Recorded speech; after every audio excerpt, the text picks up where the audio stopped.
Hello student, कैसे हो? आशा करूँ अच्छे होंगे, बेहतर होंगे। ट्यूशन में सभी सेशनों का तहे दिल से स्वागत है। हमने बीकानेर के जो किसान आंदोलन पढ़ रहे थे उसमें गंगनहर कंप्लीट कर लिया था। यानी गंगनहर जो किसान आंदोलन सतलुज नदी से संबंधित था। 1925 में जो गंगा सिंह था शासक, कहाँ का? बीकानेर का। उसने सतलुज नदी दिलाई और जो वादा किया था 40% का दिया, 30%। उस उसके अनुसार क्या था, फसल खराब हुई थी किसानों की। और पंजाब के किसान बीकानेर में भूमि खरीद के क्या कर रहे थे, खेती करते हैं। जो वो आबियाना कर लगा रहा था, उस आबियाने कर के विरोध में किसानों ने राजा के सामने, जो शासक था उसके सामने अपनी समस्या रखी। आबियाना कर दोस्तों क्या होता है? वो जो पानी पे जो टैक्स लिया जाता है ना, उसे आबियाना कर कहते हैं ना। तो ये थी आबियाना कर के बारे में। ऐसे याद रखना कि गंग नहर से कौन सा कर संबंधित है, आबियाना कर, है ना। तो आपको याद भी रहेगा, स्टोरी बना के याद रखो।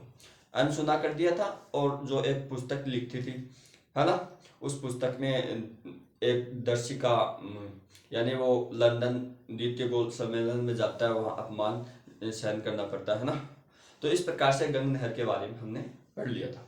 तो अब आबियाना कर लिख भी सकते हो, पानी पर लगाया जाने वाला कर को आबियाना कर कहते हैं। यह कर किससे संबंधित है? गंग नहर से संबंधित है। ऐसे भी याद करोगे तब आपको बहुत ज्यादा फायदा रहेगा। तलवार बंधन कर ये होता है सर दोस्तों, एक उत्तराधिकारी शुल्क जो बिजोलिया आंदोलन में आपको देखने को मिलेगा। ठीक है। ऐसे भी पूछ सकता है, यानी तलवार बंधाई कर किसान आंदोलन से संबंधित, तो बिजोलिया किसान आंदोलन से संबंधित है। बुग भूंगा कर यानी चराई कर को बोलते हैं। आज भूंगा कर के बारे में बड़ी बात करेंगे। उदासर या उद्रासर किसान आंदोलन, ये भी नाम आता है, ये भी नाम आता है, तो आपको कंफ्यूज नहीं होना। ये किसान आंदोलन किससे संबंधित था दोस्तों? ये भू राजस्व से संबंधित था। यानी आंदोलन किसी विशेष उद्देश्य से किया जाता है। इसका उद्देश्य था भू राजस्व को लेकर, यानी भूमि को लेकर। यानी 1937 में जीवनलाल चौधरी ने भू राजस्व को लेकर यह किसान आंदोलन प्रारंभ कर दिया था, है ना। इसका विरोध किया था। इस आंदोलन को बीकानेर प्रजामंडल के सदस्यों ने मेघाराम, यानी प्रजामंडल का मतलब होता है संगठन, मेघाराम वैद्य और सत्यनारायण सराफा के दबावी समर्थन या योगदान दिया गया था। ठीक है। अब बात करेंगे महाजन किसान आंदोलन। महाजन किसान आंदोलन, महाजन का मतलब क्या होता है?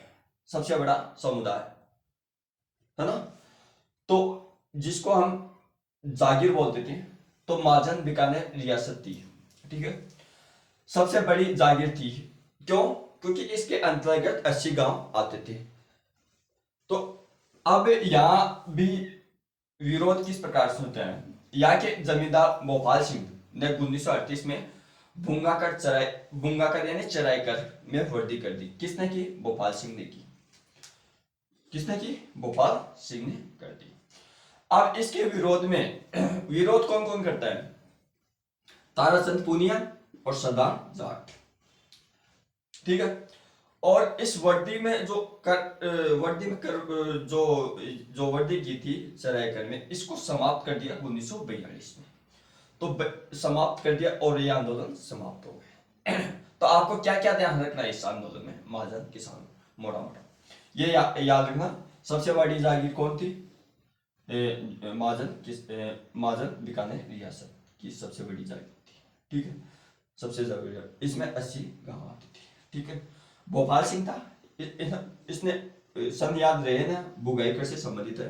कौन सा? महाजन किसान आंदोलन, यानी चराई से। और विरोध किसने किया था? ताराचंद पूनिया और सरदार जाट ने किया था। और कर को समाप्त कर दिया और 1942 में, है ना। बाढ़ छोड़ो आंदोलन 1942 में, तब ये कर समाप्त नहीं होना था, है ना, ऐसे ना। अब बात करेंगे दुग्धवा खारा किसान आंदोलन, ये चूरू, है ना, से संबंधित है। अब देखो दोस्तों, इसके बारे में लिखा भी सकता हूं कि ये दोनों भाई थे, इतना आपने समझ लिया।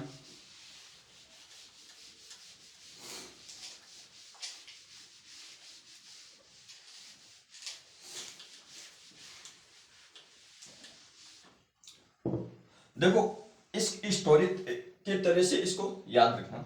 दुर्वासा किसान किसान आंदोलन, यानी ये चूरू का है। अब ये सुगन सिंह है, सुगन सिंह और ये दोनों भाई हैं, सूरजमल सिंह, सूरजमल सिंह, ठीक है। अब इन दोनों भाइयों की क्या जमीन है, क्या है जमीन। अब दोनों भाई को मान लो 600 बीघा जमीन है, इनके 600 बीघा जमीन थी, इसकी 300 बीघा, 300 बीघा और इसके भी 300 बीघा। अब आपको पता है कि जो बीकानेर का शासक था वो क्या था, इनमें विवाद था जो दुर्दासा जागीर को लेकर, है ना। अब विवाद था तो गंगा सिंह सुगन सिंह को चाहता था, तो इसकी भूमि, इसको तो 300 बीघा भूमि दे देता है, इसको इसकी जो 300 बीघा भूमि थी इसको खालसा घोषित कर देता है, खालसा सब भूमि घोषित कर देता है, घोषित कर देता है, ठीक है। यानी इसकी भूमि 300 बीघा भूमि इसको तो दे देता है, 600 बीघा जमीन में 300 बीघा जमीन इसको दे देता है, इसको खालसा भूमि घोषित कर देता है। खालसा भूमि क्या होती है, जो राज्य के द्वारा जो सार्वजनिक भूमि बोलते हैं ना उसको बोलते हैं, पहले राज्य की भूमि बोलते थे ना पहले की।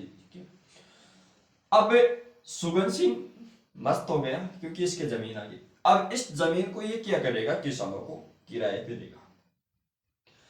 अब जो किसानों को किराए पर दे रहा है, किराए पर, उसका लगाम तो आएगा। इस खालसा भूमि जो किसान लेके इसको सरकार से लेके आना और इस पे खेती करते थे, इस पे लगाम देते थे। वो लगाम था जो भूमि पर किराए पे लेकर जो लगाम जाता था वो राज्य को दे दिया जाता था, राज्य को पहुंचा दिया जाता था। अब बात होती है, यह बात है 1939 की। अब 1943 में गंगा सिंह का कार्यक्रम खत्म हो जाता है, गंगा सिंह का कार्यक्रम खत्म हो जाता है, खत्म होने का मतलब मृत्यु हो जाती है दोस्तों। अब इसका कार्यक्रम तो खत्म ही हो गया, अब इसकी जगह आता शार्दुल सिंह। शार्दुल सिंह क्या है, राजनीति आनी चाहिए बच्चे को। शार्दुल सिंह ने क्या किया, इसकी भूमि को तो खालसा घोषित कर दिया, खालसा घोषित कर दिया, ठीक है।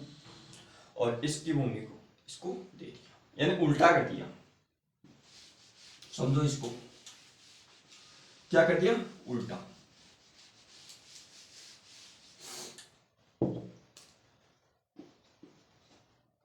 सुगन सिंह और सूरजमल सिंह, सूरजमल सिंह, इसकी भूमि को तो खालसा घोषित कर दिया 300 बीघा को, क्या खालसा। और इसकी जो 300 बीघा भूमि थी इसको इसके नाम करा दिया, इसको 300 बीघा दे दी। अब इसकी हो गई, अब ये खालसा भूमि। अब ये शार्दुल सिंह बोलता है यार जो ये 300 बीघा जमीन थी उसका कर दो। अब किसानों ने क्या किया, फिर आंदोलन हो गए, यानी लगाम जो किसान पहले से पहुंचा चुके थे वो लगाम शार्दुल सिंह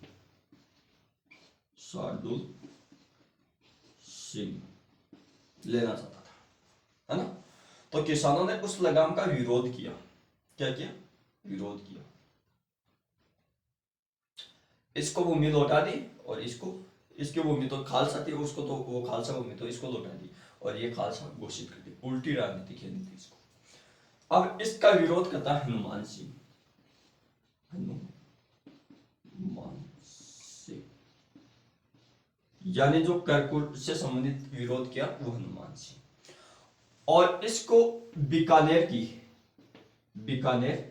की जेल में बंदी बनाकर रखा जाता है और ये 65 दिन की भूख हड़ताल भी करते हैं, क्या करता है, 65 दिन की भूख हड़ताल। और इस जो हनुमान सिंह था इसको क्या करते हैं, स्वतंत्रता के पश्चात इसको रिहा कर दिया जाता, आजाद किया जाता। तो दुर्दशा किसान आंदोलन आपको समझ में आ गया होगा, आशा करता हूं दोस्तों। Thank you, all the best, मिलते हैं नेक्स्ट क्लास में।